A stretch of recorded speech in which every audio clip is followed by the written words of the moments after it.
Hello, and this is your video to explain a little bit of Module 4 to you, and the title of the module is Commitment to Students. So the weeks for this is clearly week 1 and 2, so everything that's in this module should be completed between October 1st and the 15th, and all the modules work on a 2-week cycle. Alright, so in this module we kind of focus on what a typical high school student is these days. For some of us it's been longer than others since we've been out of high school, so really trying to think of these millennial students and what it's like to be in high school in the year 2014. So there's a couple of things in there. The No Teacher Left Behind videos, quite interesting as well. And talking about management skills, and think about your classroom management skills as it applies to high school students. I find most people who take this course have a PJ background, so management skills often involve like gold stars or stickers and those kinds of things when you're dealing with senior students. So we're talking 18-year-olds. How are you going to manage them? What is going to be your way of getting them engaged in the course and giving them that sense of being part of the course?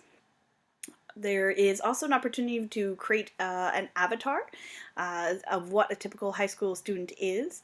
I don't want anybody to be stressed out about this. I'm just throwing a little bit of integrating tech things in there. You can think about creating an avatar as another assignment or DI opportunity in some other evaluation or assessment pieces in your own course, but give it a shot. And if it completely fails or you can't handle the tech, don't worry, just write a little script of what your typical teenager would say. Like, what do you think the typical attitude of a student is that's going to be sitting in your seat? What are those 18-year-olds thinking about in your classroom as it applies to real senior students? Make sure you're responding to other people's posts in the discussions. So you always post one thing and you respond to one other person's post in all discussions we do throughout the course. In this particular module, there are 2 discussion posts to do. So one is of the avatar and the other is of that video. All of the discussions, once you wrap everything all up together, is going to be worth 15% of your overall mark. So you get a mark for posting, and then you get another percentage for responding to someone else.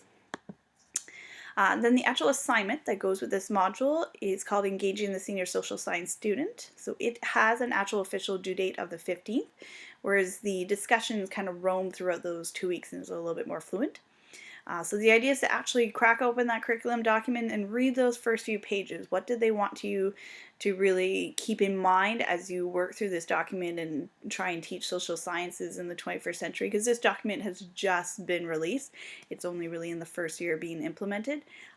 So what has been put in there, what has been put into place to make it new? And then there's a couple other readings in there as well about the engaged classroom and teaching social studies authentically. Have a look at those, so give you some ideas to ponder. But overall, I'm looking for a really short reflection.